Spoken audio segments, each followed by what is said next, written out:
तो दूसरा टॉपिक है हमारा व्यंजन। हम बात करेंगे व्यंजनों पर। मैंने ऑलरेडी लिख दिए ताकि आपका ज़्यादा टाइम खराब ना हो। तो मैं बात करता हूँ व्यंजन पर। तो व्यंजन को हल भी कहते हैं, हल। ठीक है, व्यंजनों क्या कहते हैं? हल। और व्यंजनों की विशेषता ये है, व्यंजनों की विशेषता, जैसे मैंने स्वरों की विशेषता आपको बताई थी, स्वरों की विशेषता ये स्वर स्वतंत्र होते हैं। ऐसी व्यंजनों की विशेषता यह है व्यंजन परतंत्र होते हैं, परतंत्र होते हैं। परतंत्र होते हैं मतलब ये दूसरों पर निर्भर होते हैं। दूसरों का मतलब ये स्वरों पर निर्भर होते हैं। जैसे च है, च, तो च में ए है, ठीक है, क में भी ए है। इन सब व्यंजनों के अंदर समाये होते हैं स्वर, मतलब बिना स्वरों की सहायता के व्यंजन नहीं बोले जाते, नहीं लिखे जाते। तो इसलिए ये निर्भर होते हैं स्वरों पर, इसलिए इनको कहते हैं परतंत्र। ये परतंत्र होते हैं, ठीक है। इनकी जो कुल संख्या है, कुल संख्या, व्यंजन वर्णों की कुल संख्या है 39। और अगर मूल व्यंजन पूछ लिया जाए, मूल व्यंजन कितने हैं? तो मूल व्यंजन है 33। अब मूल व्यंजन में कौन कौन से नहीं आते? देखो, ये मैंने आपको बताया था स्पर्श व्यंजन है। स्पर्श या वर्गीय या उदित व्यंजन होते हैं 25। क वर्ग, च वर्ग, ट वर्ग, त वर्ग और प वर्ग, इसमें 5 वर्ग होते हैं, इसलिए इनको वर्गीय व्यंजन कहते हैं। तो ये 25 तो ये वाले होते हैं। ये तो मूल में इनकी गणना होती है। 4 अंतस्थ होते हैं, 4 उसमें होते हैं, ठीक है। तो 25 और 8 होते हैं 33। संयुक्त व्यंजन जो होते हैं ये, और जो उत्क्षिप्त व्यंजन होते हैं ये वाले। संयुक्त व्यंजन और उत्क्षिप्त व्यंजनों की गणना मूल व्यंजनों में नहीं होती है। इसलिए संयुक्त और उत्क्षिप्त को छोड़कर ये ऊपर वाले जो 33 व्यंजन वर्ण लिखे हैं ये मूल व्यंजन होते हैं, ठीक है। और कुल कितने होते हैं? 39। मूल होते हैं 33, याद रखेंगे। तो मैं अलग अलग आधार पर बात करता हूं। जैसे मैंने आपको स्वर पढ़ाए हैं, तो टॉपिक नंबर ए में हम बात करेंगे प्राणत्व के आधार पर। प्राणत्व या कह सकते हैं इसको सांस की मात्रा के आधार, प्राणत्व या सांस की मात्रा के आधार पर व्यंजन। तो प्राणत्व या सांस की मात्रा के आधार पर व्यंजन होते हैं 2 प्रकार के, ठीक है, याद रखेंगे। 2 प्रकार के होते हैं। नंबर 1 होता है अल्पप्राण, अल्पप्राण, और दूसरे होते हैं महाप्राण। तो अल्पप्राण में कौन कौन से आते हैं और महाप्राण में कौन कौन से आते हैं? देखो, प्रत्येक वर्ग का पहला, मैंने लिखा है पहला, दूसरा, तीसरा, चौथा, पांचवा, ठीक है। तो प्रत्येक वर्ग का पहला, प्रत्येक वर्ग का तीसरा, प्रत्येक वर्ग का पांचवा, पहला, तीसरा और पांचवा, और अंतस्थ, पहला, तीसरा और पांचवा और अंतस्थ। मतलब पहले में 5 आ जाएंगे, तीसरे में 5 आ जाएंगे और पांचवे में भी 5 आ जाएंगे, तो 15 ये हो जाएंगे और 4 अंतस्थ हो जाएंगे। अंतस्थ ये रहे, ठीक है। तो 15 और 4 कितने हो जाएंगे? 19। तो 19 व्यंजन होते हैं, 19 व्यंजन होते हैं अल्पप्राण, ठीक है। महाप्राण में आता है दूसरा और चौथा, और आते हैं ऊष्मी, दूसरा, चौथा और प्लस ऊष्मी, मतलब 5 और 5 10 और 4 14। तो 14 व्यंजन वर्ण जो हैं वो होते हैं महाप्राण। अब आप ये बात समझते हुए चलो, प्राणत्व के आधार पर, सांस की मात्रा के आधार पर जो होते हैं व्यंजन वर्ण, वो 2 प्रकार के होते हैं, अल्पप्राण और महाप्राण। ऐसे वाले व्यंजन वर्ण जिनको बोलते हुए, जिनके उच्चारण में कम सांस खर्च होता है, सांस की मात्रा के आधार पर है ना, प्राणत्व के आधार पर है तो कम सांस खर्च होता है, कम सांस खर्च होता है तो वो अल्पप्राण कहलाते हैं, और अगर अधिक सांस खर्च होता है तो वो महाप्राण कहलाते हैं। जैसे पहले वाला अल्पप्राण होता है क का उच्चारण करेंगे हम क, तो इसमें कम सांस खर्च होता है, लेकिन हम कहते हैं ख में ज्यादा सांस खर्च होता है। ऐसी ग कम सांस खर्च होगा, घ में ज्यादा सांस खर्च होता है, ऐसी अणे कम सांस खर्च होता है। 5 के 5 वर्ग में वैसे होता है। जैसे टे से ले लो, टे अल्पप्राण है, ठे महाप्राण, डे अल्पप्राण, ढे महाप्राण, अणे अल्पप्राण, ठीक है। तो पहला, तीसरा और पांचवा जो प्रत्येक वर्ग का पहला, तीसरा और पांचवा जो वर्ण है वो अल्पप्राण है, दूसरा और चौथा जो वर्ण है वो महाप्राण। ठीक है। और अंतस्थ जो है ये, रे, ले, वे, इनको बोलने में कम सांस खर्च होता है, इसलिए अल्पप्राण है। और जो ऊष्मीय व्यंजन है शे, है, सर्वाधिक जो महाप्राण है, सर्वाधिक पूरी वर्णमाला में सर्वाधिक महाप्राण जो है वो है बोलने में सबसे ज्यादा सांस खर्च होती है ना। आप बोलकर देखो, है बोलने में तो सब कुछ खाली हो जाता है अंदर से, हम बोलेंगे है, तो है का मतलब जितनी भी फेफड़ों के अंदर हवा होती है सारी बाहर आ जाती है। ठीक है। चलिए, तो ये अल्पप्राण और महाप्राण। तो प्राणत्व के आधार पर व्यंजन दो प्रकार के होते हैं, अल्पप्राण, महाप्राण मैंने आपको बता ही दिया। यहां पर नोट में आप एक बात लिख लो, नोट में लिख लेना सभी स्वर का मतलब 11, सभी स्वर अल्पप्राण होते, अल्पप्राण होते हैं। सभी स्वर कैसे होते हैं? अल्पप्राण होते हैं। ठीक है। चलिए, टॉपिक नंबर बी में हम पढ़ेंगे घोषत्व के आधार पर या कंपन के आधार पर या स्वर तंत्रियों के आधार पर,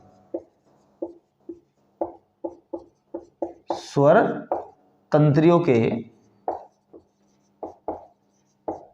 आधार पर व्यंजन। तो घोषत्व का मतलब कंपन या स्वर तंत्रियों के आधार पर व्यंजन दो प्रकार के होते हैं। ठीक है। प्राणत्व के आधार पर भी दो ही प्रकार के होते हैं और घोषत्व के आधार पर भी व्यंजन दो ही प्रकार के होते हैं। ठीक है। तो नंबर 1 होते हैं सघोष या इनको केवल घोष भी कह देते हैं, सघोष या घोष। ठीक है। और नंबर 2 पर होते हैं अघोष। तो ऐसे वाले व्यंजन वर्ण जिनको बोलते हुए गले में कंपन नहीं होगा, वो होंगे अघोष। जिनको बोलते हुए गले में कंपन होगा वो होते हैं सघोष। तो सघोष में देखो, अभी फिर इनको प्रैक्टिकल जानेंगे। सघोष में कौन कौन से होते हैं? कै खे, ये सिंपल है, कै खे, इनको बोलते हुए गले में कंपन नहीं होता है, तो ये अघोष है। लेकिन गे में कंपन है, गे आप बोलकर देखेंगे आपको पता लग जाएगा। ठीक है। तो पहले और दूसरे वाले अघोष है, तीसरे, चौथे और पांचवे वाले सघोष है। ठीक है। तो सघोष या घोष में आते हैं तीसरा, चौथा, प्रत्येक वर्ग का तीसरा वर्ण, चौथा वर्ण और पांचवा वर्ण, ये होते हैं सघोष। ठीक है। और इनके साथ में आते हैं प्लस अंतस्थ भी कैसे होते हैं? सघोष होते हैं। ठीक है। अब अघोष की अगर मैं बात करूं और प्लस, हाँ, सघोष में है भी आता है, अंतस्थ प्लस है भी सघोष होता है। ठीक है बोलते हुए भी कंपन होता है, इसलिए है भी क्या होता है? सघोष होता है। अघोष में क्या है? अघोष में आते हैं पहला और दूसरा अघोष में आएगा, और प्लस तीनों से, ये से और ये पेट चिरा वाला से, मतलब ऊष्मीय व्यंजन के तीनों से जो है वो है अघोष, और ऊष्मीय व्यंजन का जो है वो है सघोष। आप याद रखेंगे। ठीक है। इसमें भी एक बात नोट में लिखेंगे, और नोट में लिखेंगे सभी स्वर सघोष होते हैं, सभी स्वर सघोष होते हैं। मतलब स्वर 11 जो मैं आपको पढ़ा चुका हूं, तो वो जो 11 स्वर हैं उन सबको बोलते हुए गले में कंपन होता है। सारे स्वर कैसे होते हैं? सारे के सारे स्वर सघोष होते हैं। चलिए जल्दी स्क्रीनशॉट लीजिए, फिर मैं आगे आपको बताता हूं।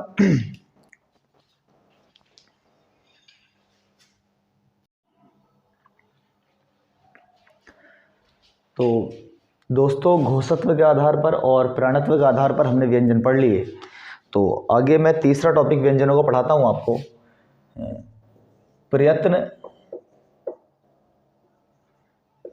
प्रयत्न और उच्चारण के आधार पर।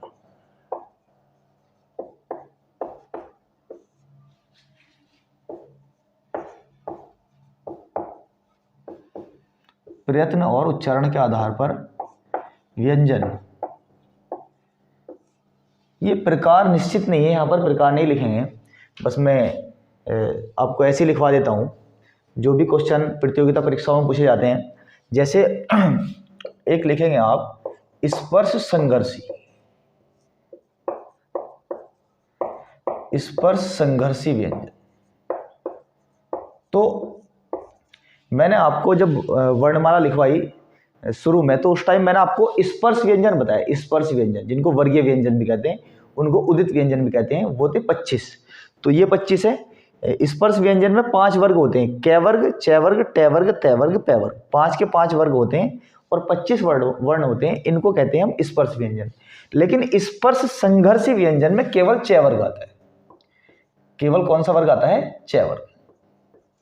तो चै वर्ग जो है, चै, छै, जै, झै, उऐ, ये 5 वर्ण जो है ये स्पर्श संघर्षी है। ठीक है। और अगर क्वेश्चन आ जाए अर्धस्वर किसे कहते हैं? अर्धस्वर। तो अर्धस्वर कहते हैं ये और वै को। ठीक है। ये और वै को अर्धस्वर कहते हैं क्योंकि ये और वै ये स्वरों से मिलने के बाद व्यंजन बनते हैं। ये बना है ई प्लस ए से, वह बना है ऊ प्लस ए से। आप यण संधि में पढ़ते हैं इसको खूब। ठीक है। ऐसे ही अगर क्वेश्चन आ जाता है वत्सरीय व्यंजन, वत्सरीय व्यंजन, तो वत्सरीय व्यंजन कहते हैं ले, रे, से, जय और ने। ले, रे, से, जय, ने। तो वत्सरीय व्यंजन हम उन्हें कहते हैं जो वत्सर से बोले जाते हैं। वत्सर का मतलब होता है ये जो ऊपर वाले जो दांतों के ऊपर वाले जो मसूड़े होते हैं उसके जो बीच का भाग होता है ये वाला, इसको कहते हैं वत्सर। तो वत्सर से बोले जाने वाले, मुझे हंसी इसलिए आ रही कि मैं आपको प्रैक्टिकली बताने की कोशिश कर रहा हूँ, है ना। तो आप प्रैक्टिकली एक बार याद कर लोगे ना तो कभी जिंदगी में भूलोगे नहीं चीज़ों को। ये मेरी गारंटी है। मैंने आपको वीडियो जब मैंने स्टार्ट की थी क्लास पढ़ानी तो तब भी मैंने आपको ये वाली बात बताई थी। तो वत्सरीय व्यंजन की मैं बात बता रहा हूँ। तो ये वत्सर से बोले जाते हैं। जैसे ले बोलोगे आप, ले, तो जीभ वत्सर पर जाकर टकराती है। ले, रे, से, जय, ने। ठीक है। ने और ले में ज्यादा आपको फील होगा, है ना, बाकी में नहीं होगा, लेकिन ये सभी वत्सरीय है। ठीक है, आप याद रखेंगे। ठीक है। उसके बाद में वत्सरीय व्यंजन है। और वत्सरीय व्यंजन के बाद, है ना, एक होता है लुंठित व्यंजन। लुंठित या लुंठित को प्रकंपित भी कहते हैं। प्रकंपित ये सो कहते हैं कंपन जात। लुंठित या प्रकंपित या कंपन जात जो वर्ण होता है वो होता है रे। रे में जीभ आगे से मुड़कर ऊपर उठती है और कंपन करती है। तो आगे से मुड़ती है तो लुंठित, कंपन करती है तो प्रकंपित या कंपन जात होता है रे। ठीक है। चलिए, ऐसे ही एक होता है काकल्य व्यंजन। काकल्य या काकल्य को स्वर यंत्र मुखी भी कहते हैं। स्वर यंत्र मुखी, काकल्य स्वर यंत्र मुखी होता है। ठीक है, याद रखेंगे। काकल्य स्वर यंत्र मुखी, क्योंकि ये काक से बोला जाता है, यहां से स्वर यंत्र से बोला जाता है, ये काक से बोला जाता है, इसलिए इसको कहते हैं काकल्य या स्वर यंत्र मुखी व्यंजन। ठीक है। एक होता है पार्श्विक व्यंजन। पार्श्विक व्यंजन होता है और पार्श्विक व्यंजन होता है ले। इसको पार्श्विक इसलिए कहते हैं क्योंकि जब इसका उच्चारण करते हैं ले का, तो दोनों पार्श्व, पार्श्व का मतलब किनारों से, दोनों किनारों से एयर बाहर निकलती है ले, तो इसलिए इसको क्या कहते हैं? पार्श्विक व्यंजन। ठीक है, याद रखें। चलिए, ये थोड़ी सी बात हो गई प्रयत्न और उच्चारण के आधार पर। एक बात नोट में लिखेंगे आप, हवा के मुख या नाक, हवा के मुख या नाक से निकलने के आधार पर वर्ण, मैं यहां पर स्वर और व्यंजन की बात नहीं कर रहा हूं, टोटल वर्ण की बात कर रहा हूं। तो ये वर्ण होते हैं, हवा के मुख या नाक से निकलने के आधार पर वर्ण होते हैं दो प्रकार के। एक होते हैं अनुनासिक,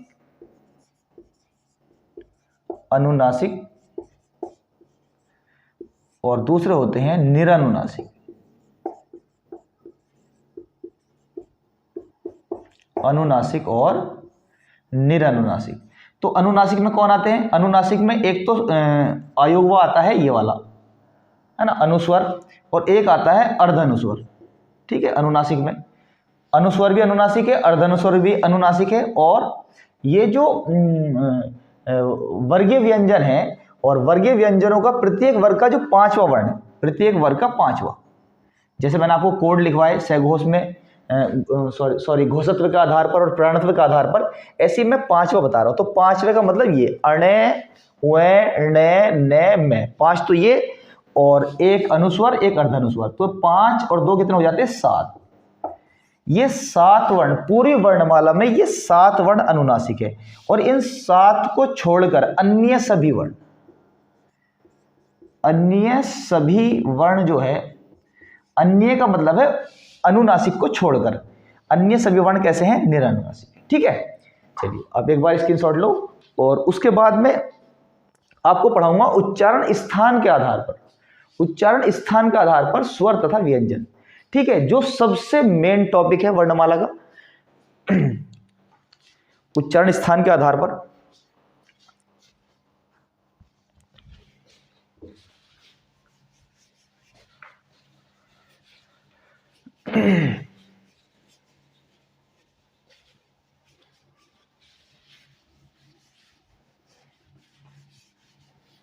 चलिए,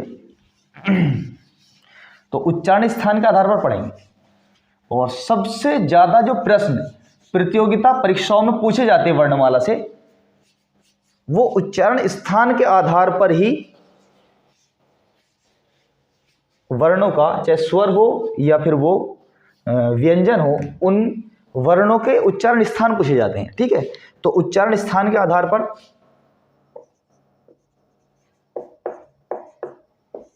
उच्चारण स्थान के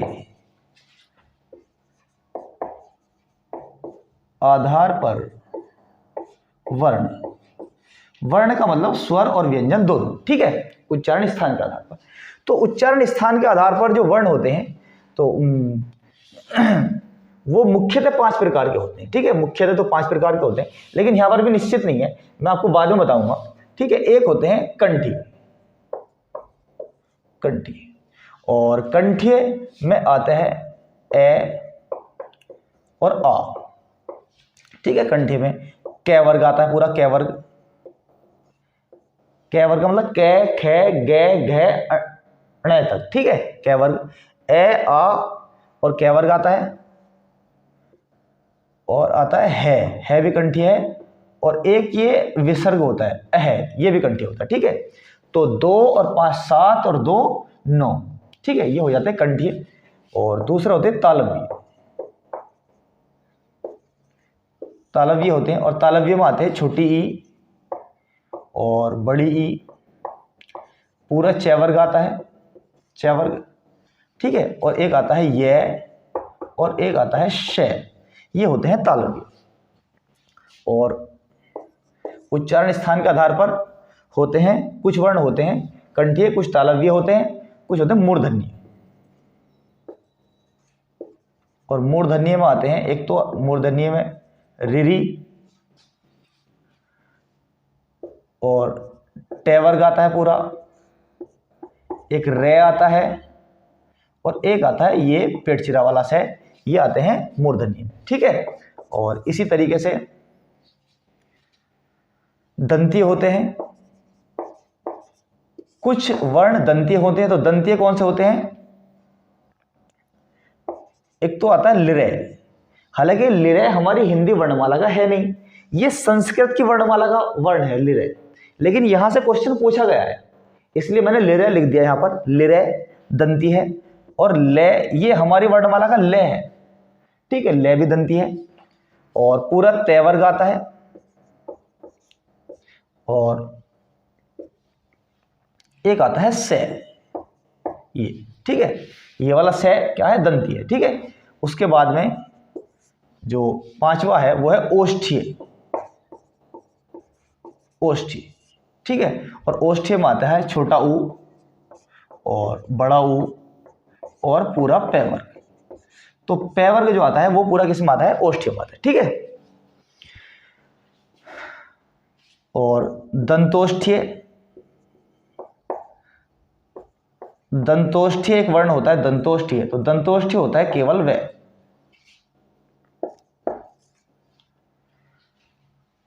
और कुछ होते हैं कंठ तालव्य, तो कंठ तालव्य होते हैं ए और ऐ। और कंठोष्ठीय होते हैं कंठोष्ठीय,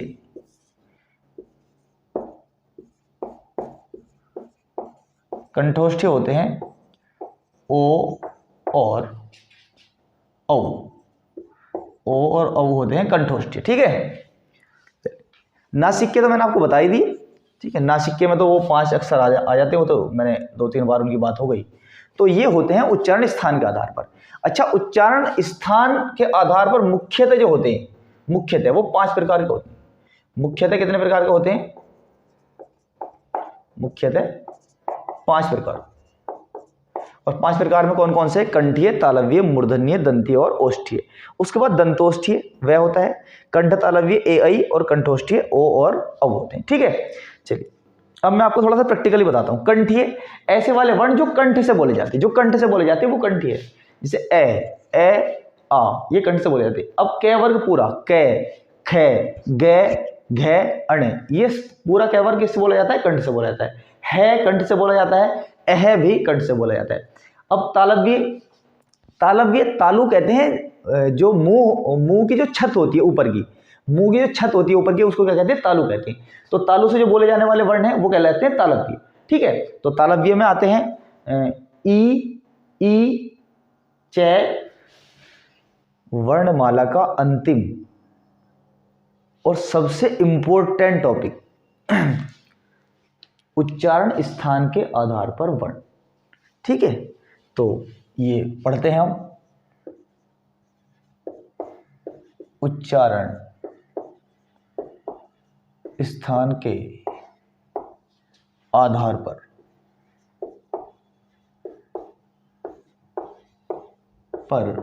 वर्ण।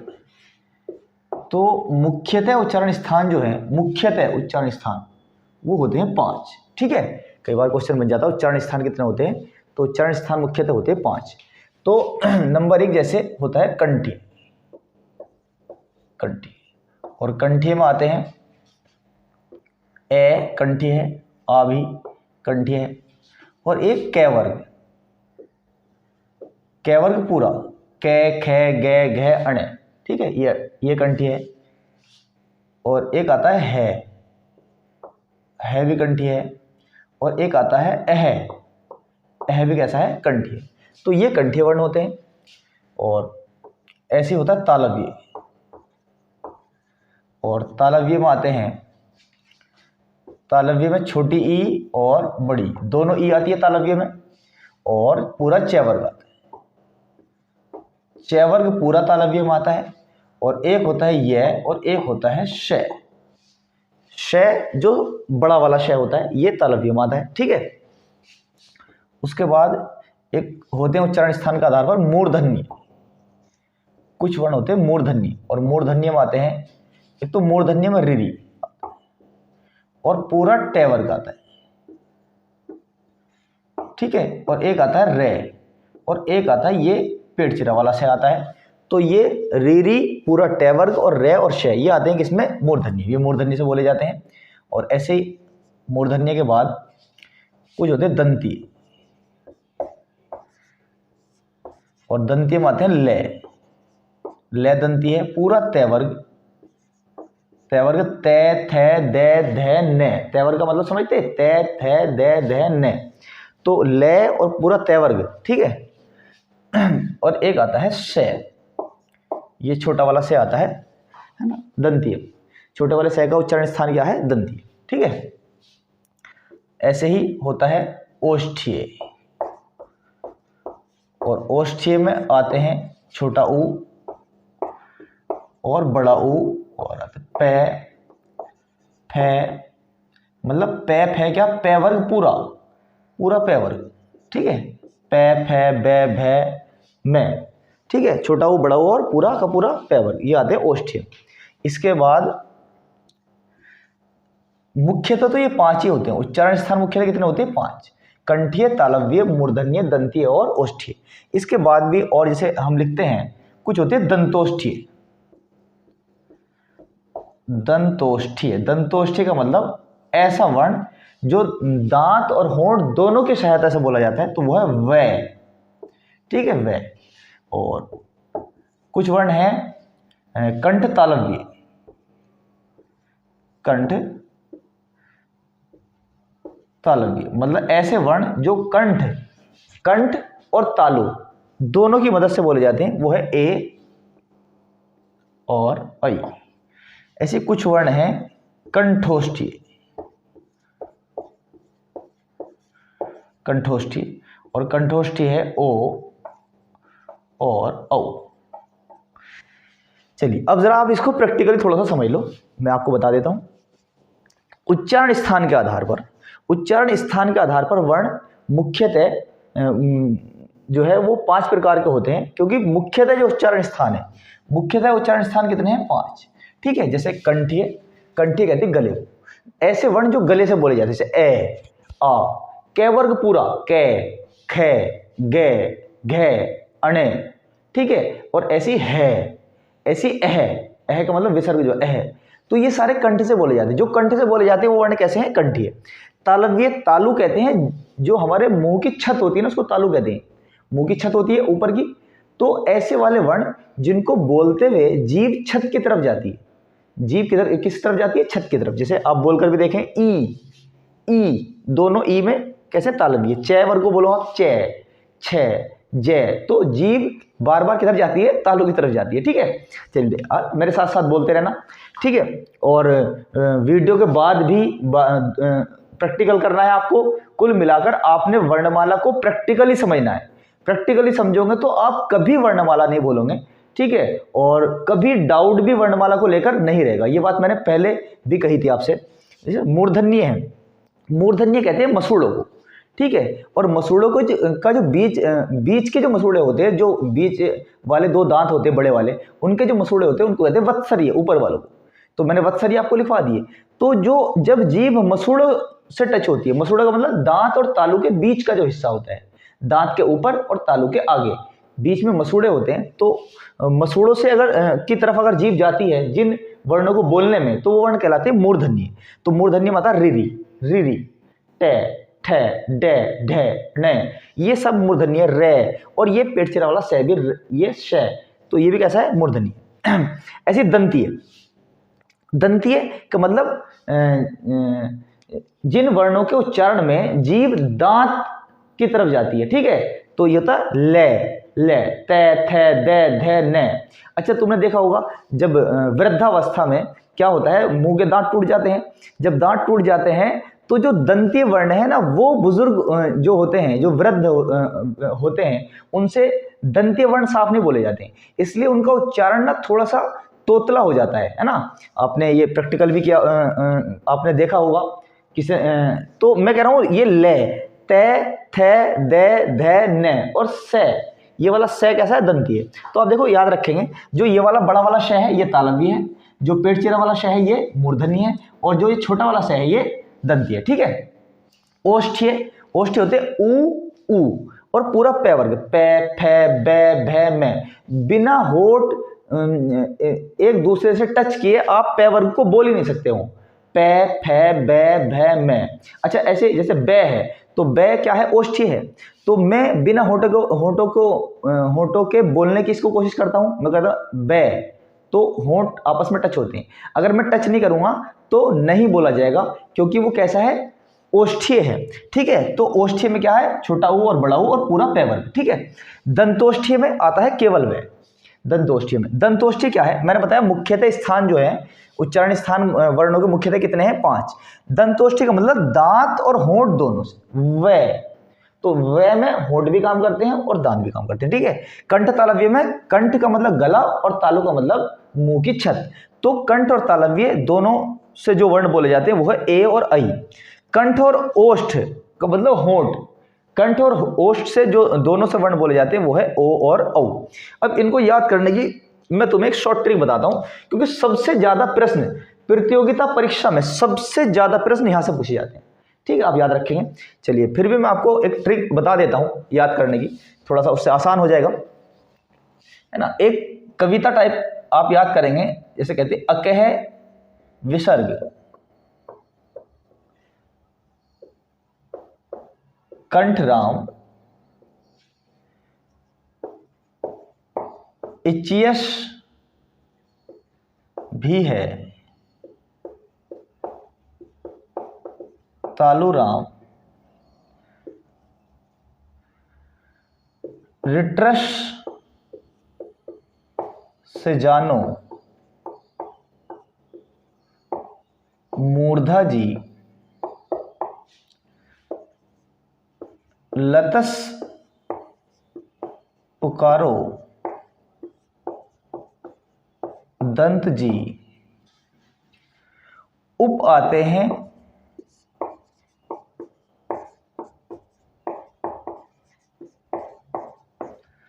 ओष्ठ में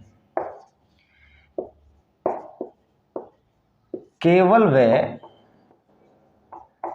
दंतोष्ठ में उप आते हैं ओष्ठ में केवल व दंतोष्ठ में ए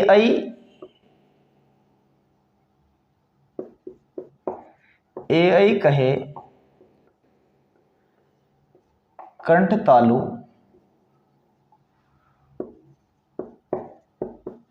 ओ औ कहे कंठोष्ठ में।